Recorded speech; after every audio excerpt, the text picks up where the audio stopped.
the Culture Detective here, investigating your favorite albums, and today I'm going to do my second review video where I review albums, except this time I'm going to be very fast. This is the catch. You know how am I not gonna bore people? I'm gonna speak fast, okay? And I'm gonna try my best to be as straightforward as possible. I'm going to talk about 4 albums in this video. I want to call this a mini albums review, but I'm not going to title it this way, but this is technically a mini albums review video. So, first album I'm going to talk about is Ad Nauseam's Imperceptible Impulse. This is a technical death metal band from Veneto, the region in Italy, and this is their sophomore album, released quite some time ago in the same year, and this album is fire. It's flames. Technical death metal, it's not the genre that I would get into very easily. The first couple of times I listened to this album, I'm like, okay, I guess it's good, but this album finally clicked when I just sit and listen and not be distracted at all. Then I really enjoyed the very discordant, despondent, disorienting guitar riffs, the intense drums, the chaotic build-ups. That is when I finally enjoyed this album. So yes, the album opener, Subspecies Aeternitatis, that's fire album opener. It's disgusting, it's sludgy, it's chaotic. The second track is like a bit of an interlude where it's just a bunch of guitars and it drags on for a little bit, but it's not bad, it's not terrible, it just drags on a little bit. The third track is the first track that actually clicked at me. It's called Coincidentia Oppositorum, where we get the spacey intro, and then here comes the harmonized guitar riffs that are composed in a way it's almost like classical music, and I thought the fusion of the classical music plus the very disgusting, disorienting tones and atmosphere is just really consuming. Really, really distressing as well. The second track is called Inexorably Ousted Sente, whatever that means. The title track is another track that has a really long and an intense build-up, and then it reaches a point and then it explodes into these guitars, and towards the end, I think at the final minute of the track, the time signature jarringly changes, and I'm like, whoa, oh, what? And it's actually good, because that made the album even weirder for me, and that's the point, man. That's the point. Horror Vacui, not one of my favorite tracks here. Again, it drags on and on. I mean, there are some moments of silence, and of course there are moments of ups and downs, but I think overall, structurally, this track just didn't work out too much for me. And then we have the album ending, Human Interface to Know God, where it's super duper loud, and then it ends off with an atmospheric instrumental, and it's just very quiet. It ends at a whimper, and that's the album. It's spectacular. I wouldn't say it's anything all that crazy. It does sound pretty crazy, but it's not really all that innovative or anything. So yes, my favorite track here is Coincidentia Oppositorum. My least favorite is Horror Vacui. I'm giving Ad Nauseam's Imperceptible Impulse an 8 out of 10. Alright, next album I'm going to be talking about is the latest SHINeee, or I would like to call them SHINeee. Don't call me. SHINeee is a K-pop boy band, and this is Don't Call Me.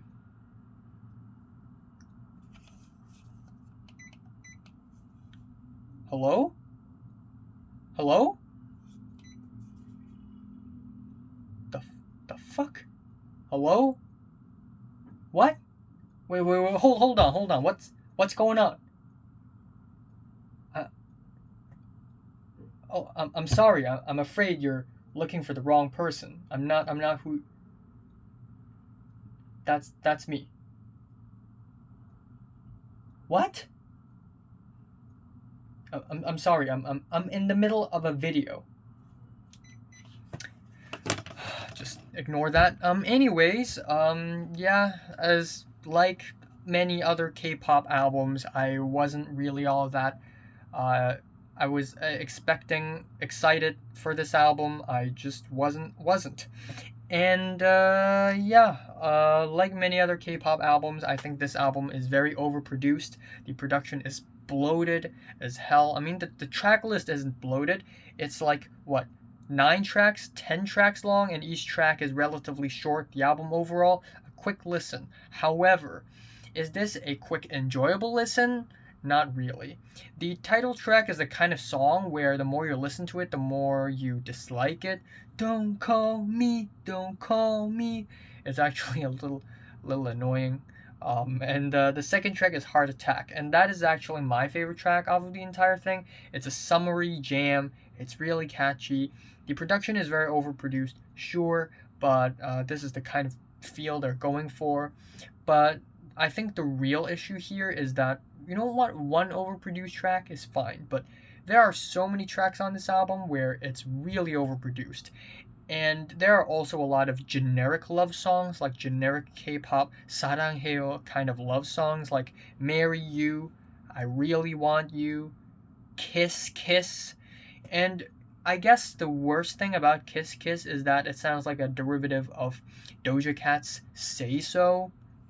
We have Attention, where we get this low keys club beat kind of track, and if anything, it makes me lose my attention, and the album ends off kind of blandly and boringly with the track Kind, and yeah, it's underwhelming, really.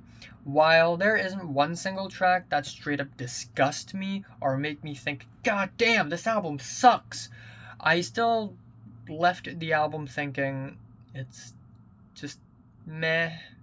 So yeah, my favorite track is Heart Attack. My least favorite is probably Kiss Kiss. Doesn't sound bad, to be honest. Marry You, that's kind of an annoying track, or the title track. I'm giving SHINee's Don't Call Me. By the way, this is just my opinion. Oh my god, please don't kill me. I know I've offended some people, but I'm entitled to my own opinion. Oh, please, please, please. I have a family. I'm only 18 years old. I still have a long life ahead of me. Hopefully, 5 out of 10. Next album I'm going to be talking about is the latest album from Wardruna, Kvitravn. This is a Nordic folk album from Nordic folk outfit Wardruna from Norway. I think they're from Norway. And yeah, it's pretty interesting. I've never reviewed a Nordic folk album in my channel. I don't think so. So this is kind of my first, and it sounds pretty interesting. And in concept, I was actually pretty interested with an album cover this cool and this simple, and with simple track titles that are in Scandinavian, like Swedish slash Norwegian. I was surely interested, and surely I enjoyed this album to a certain degree. I wouldn't say it's great, okay? I wouldn't say it's great. For one, I think the vocals are a bit lackluster.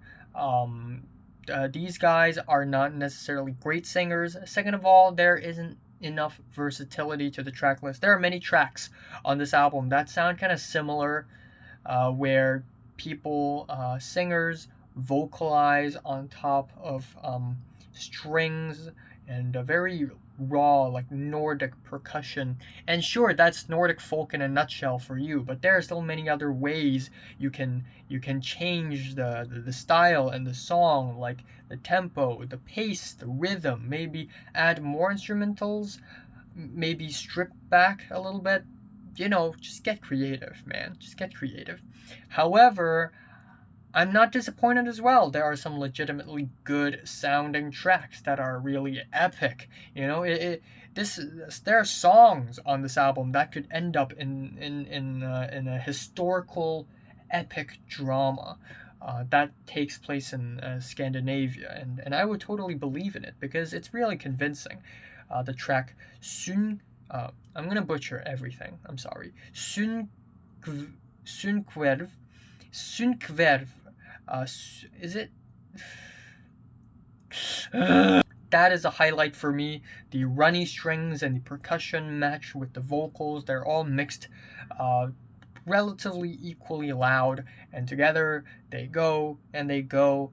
The track Kro is one of the more stripped back tracks on the album, actually. It starts off with some solo vocals and then more vocals stack on top of it, but the track overall is rather skeletal and bare. And while, yes, it does feel momentous, I don't think that's a word.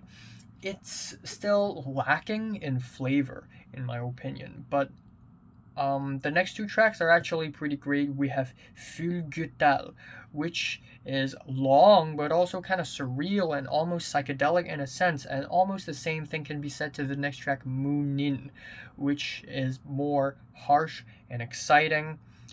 The only track that disappointed me a little bit is the track Skuga, which drags on a little bit. It's rather slow paced, but I think worst of all, I mean, slow paced songs are fine, but I think the real problem is that instrumentally it just doesn't really go anywhere. So, yeah, not a bad album, not at all. Light 7 out of 10. Favorite track here is Fulgutal. Perhaps my least favorite is Skuga. Okay, final album I'm going to be indulging on is Anthony1 with question mark, question mark, question mark.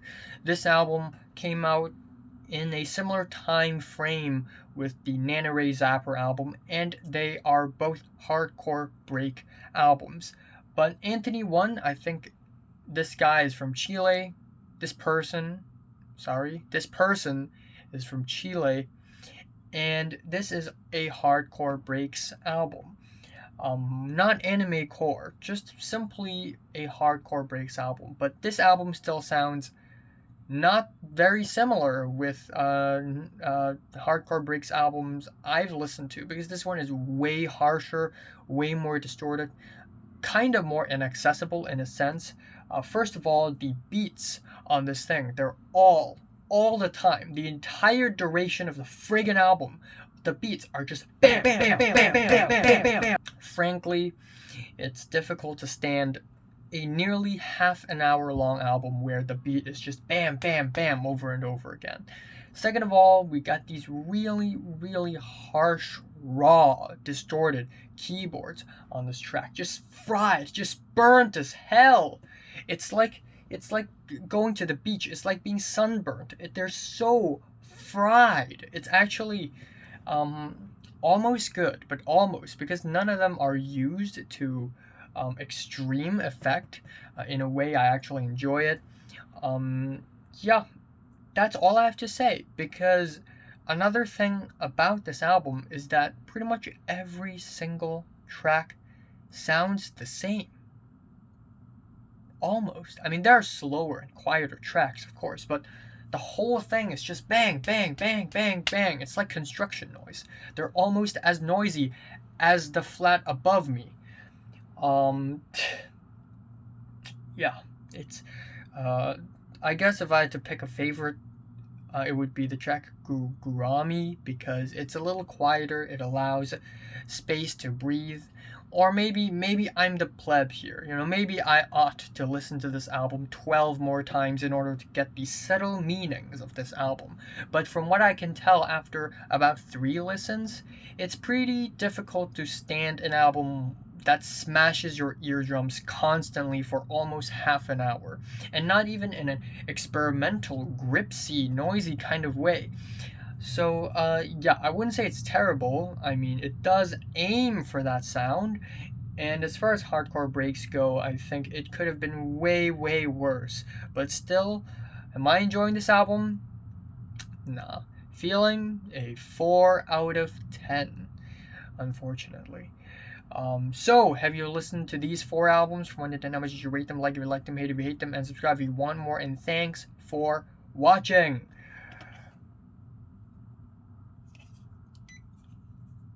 Hello? Hello?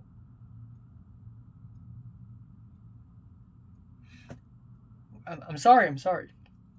So you're telling me that you're the person who's texting me the whole time in the last 3 days? That's you?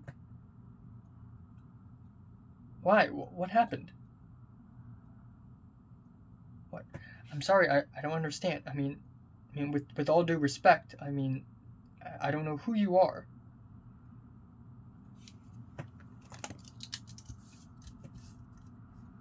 A T H E N A. Is that your name? Athena? Isn't that like a Greek goddess or something? Yeah, thank you. I mean, I really appreciate it. I'm being honest here. I really appreciate. All right. We'll keep in contact. Okay. Thank you. All right. I have to go. I have to eat lunch. It's about to be 1 p.m. here. Okay. Thanks. Talk to you later. Shit.